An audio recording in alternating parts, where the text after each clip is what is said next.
What's up, everybody? Welcome back to the next episode of the second quarter. We're going to be going over our week 2 predictions. I'm your host, Dalton Carty. I'm Jacob Wolf, and I also just realized we forgot to pause for the thumbnail in the last video. So we're going to do two real quick. Okay. So, Thursday night football, kicking off Chargers versus Chiefs. I'm going to go with a 32-33 prediction. I think the Chiefs are going to win this one. They're playing at home. They're coming off of a huge win. But I'm going to take the Chargers on the spread, taking the +4 for the Chargers. I thought last video they didn't have one because when I looked at it, there wasn't anything. So I'm going to take the Chargers here +4. My spread record last week was 10-6, and so is my prediction record. So I mean, if I'd be happy if I can keep that up because that means I'd make money. My prediction record was 9-6-1, and my spread was 8-8. See, I'm counting the Colts Texans game as a tie on my pick record. I count it as a win because I went for the Texans. Well, that's fair. I picked the Colts, so I'm calling it a tie. I did predict a split between the Chargers and Raiders, though, and it didn't happen. So, I mean, I went down to the loss. But for Chargers Chiefs, I got the Chargers 31-27. I am just extremely high on the Chargers this year, especially with how well their defense played last week. They had like 9 different guys catch at least 2 passes last week, as we have said last video. They have so many weapons they can use. If I'm not mistaken, though, Keenan Allen did get hurt against the Raiders last week, so let's hope he bounces back. Moving on to the Panthers-Giants, I'm going to go with a 28-17 prediction. I can't believe that the Panthers aren't favorites for this game. I get you're playing in New York, and the Giants are coming off of a win versus Tennessee, but the talent difference between the Panthers and the Giants is just so insane. So I'm going to take the Panthers +2 in the spread. I'm also going to take them to win by a significant amount, at least a two-score win, 28-17. I got the Panthers 24-20 covering the +2.5. I can't believe that they aren't the favorites for this game. I really can't believe they aren't either, but with the momentum the Giants are riding right now, I sort of get it, and I feel like that's going to lead them to play better. So I still got the Panthers winning, but only by 4. Patriots-Steelers. I'm going to go 24-20. I think the Patriots are going to win this. I think they're going to bounce back from the hard loss last week. They're going to go into Pittsburgh, who's coming off of a win, a very shaky win against the Bengals team. So I'm going to take the Patriots. I'm also going to take them, -1 in the spread. I also got the Pats, but 17-13. I don't think it's going to be a very eventful game offensively wise. They're both very game plan oriented teams. You don't have one player that is just gonna wreak havoc on offense. I mean, on defense, the Steelers. Well, TJ Watt's out for like 6 weeks. I mean, they got Minka, and then on the Pats defense, I guess you could argue Judon, but it's really between the defenses to see who wins this game. I know the Steelers have a better defense, but the Pats have a better offense. Especially if Najee doesn't play, that kind of takes away a lot from the Steelers. Moving on to the Buccaneers versus Saints. I'm going to go 38-17. I think the Buccaneers are just going to crush them. Buccaneers are only 3-point favorites for this. I think that they kill that and take it over. I mean, Tom Brady has never beaten the Saints since he's been in. I don't believe he has. In a regular season, he did in the playoffs on their Super Bowl. That's true. Yeah, never beat him in the regular season. I think that streak stops here, especially with it being Jameis Winston. And the defense is not the best. I mean, I know they just signed. We're aware of who he lost to last year when he played the Saints, right? I'm well aware of that. Sure. I think Tom Brady has a really good bounce back game. I know Godwin's probably going to be out for it, but you still have Leonard Fournette, Mike Evans. You're playing without Gronk this year too. They have a great defense. The Saints defense, I mean, I know they added Tyrann Mathieu, but I don't think it's as good as what it used to be. So I think the Buccaneers are going to take this one pretty easily. I got the Saints 20-17. Really?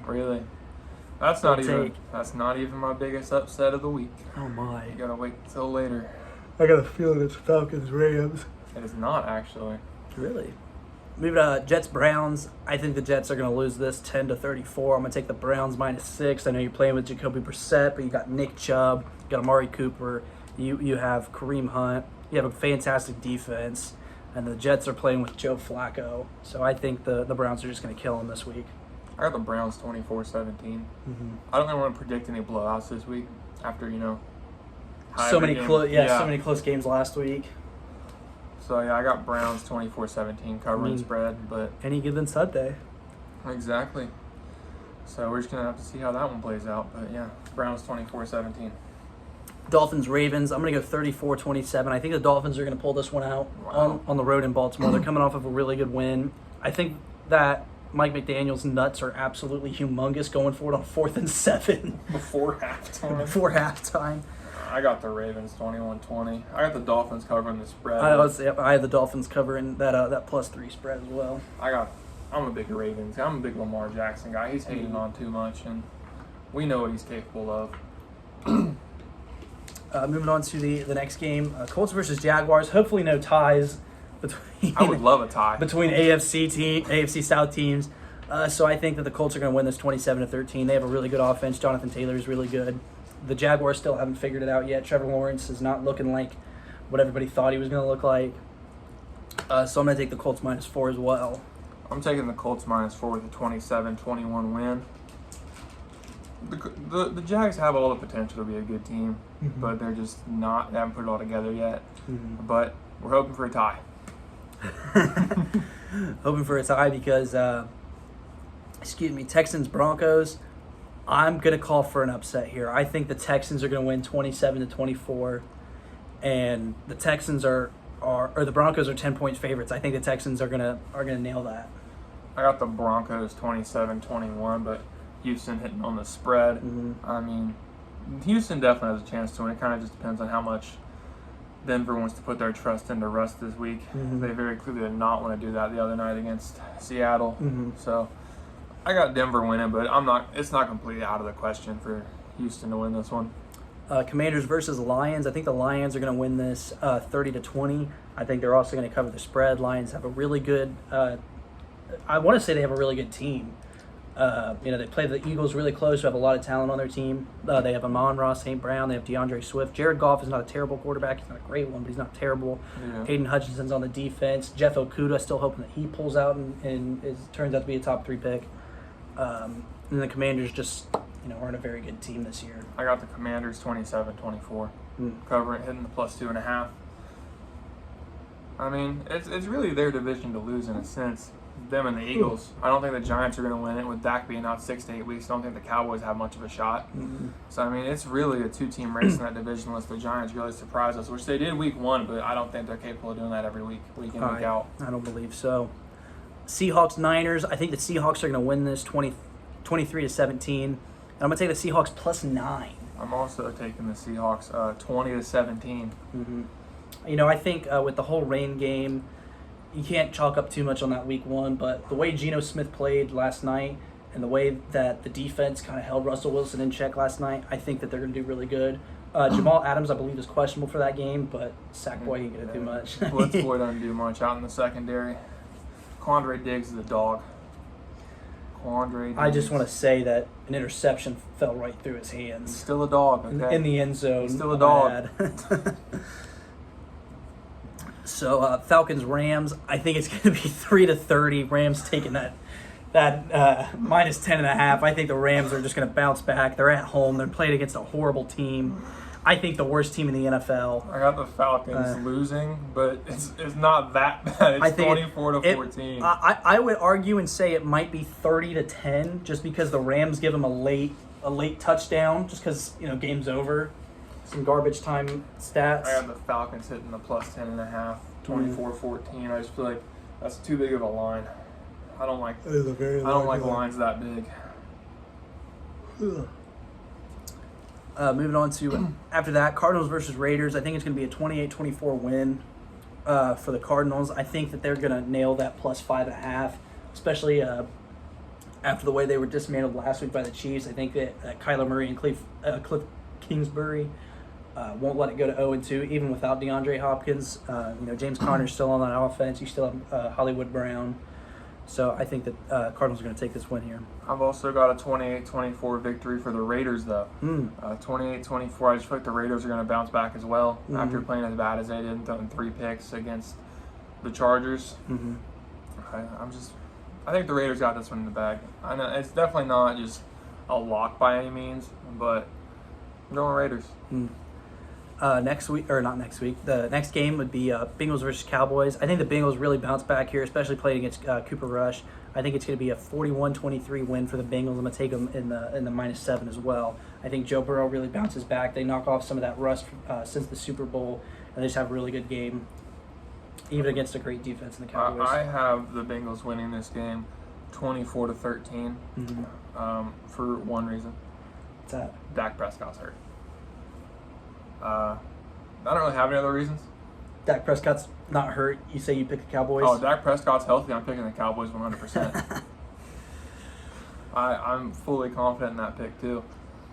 And depending on how close this game is, I would just prove my point even more. So unless the Bengals win by 20, I'm not admitting I'm wrong. Bears-Packers. I think the Packers are going to win here in Lambeau 28-21. I do think that the Bears take that +10. I mean, that's just a huge line for a team that doesn't have a whole lot of offense. Packers, anyway. Packers don't have a whole lot of offense outside of A.J. Dillon and Aaron Jones. I got the Packers winning 24-20. I think the Bears are going to put up an actual decent fight for once this year. I just don't think Green Bay has that division on lock anymore. No. I don't think they're going to win it even. It's definitely open, though. Then got to move to Monday Night Football. Got Tennessee at Buffalo. This is my lock of the week. I got Buffalo 38-17. That's quite a win. That is the blowout. That's my blowout pick of the week. I have the Bills winning 31-25, but I'm going to take the Titans on the +10. I think it's way too large of a line. Last year when the Titans played the Bills, I mean they won. They did win. They won, but it was in Tennessee, and I believe they were 4-1 at the time when they played. They were not a bad team. They were a very good team. Harold Landry actually played a big part in that game, so I think the Bills are going to win it this year. Titans always seem to have the Bills' number though, whenever they play each other. See, I think it's going to be a lot closer than a lot of people think. I could see two things out of the Titans this week. One, after the loss to the Giants, they're just completely demoralized and play like shit. Or after the loss to the Giants, they kind of rally together and put up like 45 points. Just become a complete. I think it's definitely going to be an offensive slugfest. Well, a lot of offense is going to be put up by the Bills. Who knows about the Titans? Nice. But I'm going to take the Titans +10. But I think the Bills are going to win this game. That's fair. And then we got Vikings at Eagles last game of the week. Monday Night Football as well. I cannot believe that the Eagles are favored. I understand it's a home game, but I can't believe they're favored. I'm going Vikings. I'm going to go Vikings. I'm going 27-26, which is a relatively close game, but I can't pick the Eagles to win this game. I'm going 30-24 with the Vikings. I mean, Justin Jefferson's too good of a player to just write off. And I mean, we saw what he did to the Packers defense, who has Jair Alexander and Rashawn Gary, I believe Kenny Clark. I think so, yeah. And now you're going to play a worse defense who has Darius Slay, James Bradbury. That's about it. I mean, I can't think of Gardner anybody. Johnson. But I think Justin Jefferson's going to demolish this secondary just like he did last week versus the Packers, and I think they're going to win. And if not, you still have Dalvin Cook, you still have Adam Thielen, you still have Irv Smith Jr., baby. And despite it being prime time, I think Kirk Cousins is gonna be able to show up and play. Kirk Cousins is not as bad as everyone acts like he is. I think Kirk Cousins is a top 10 quarterback. Kirk Cousins is heavily underrated because people like to clown on him. It's kind of like a trend, like hating Arby's. Yeah, Arby's is gas, by the way. So it's Kirk Cousins. It's good. Yeah, Arby's is pretty good. It's just mad expensive for no reason. That's true.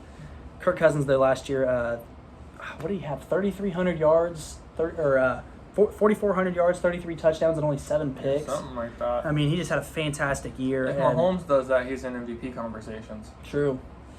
Well, I distinctly remember last year we were talking about we were discussing Kirk Cousins being in the MVP conversation. Yeah, he never was. Oh, despite no. the fact that he should have been.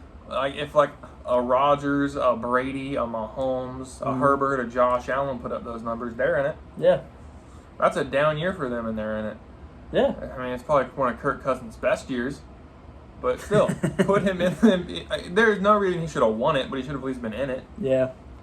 I think that's going to wrap up our week 2 predictions. We'll see you guys next episode where we count down our top 10. So.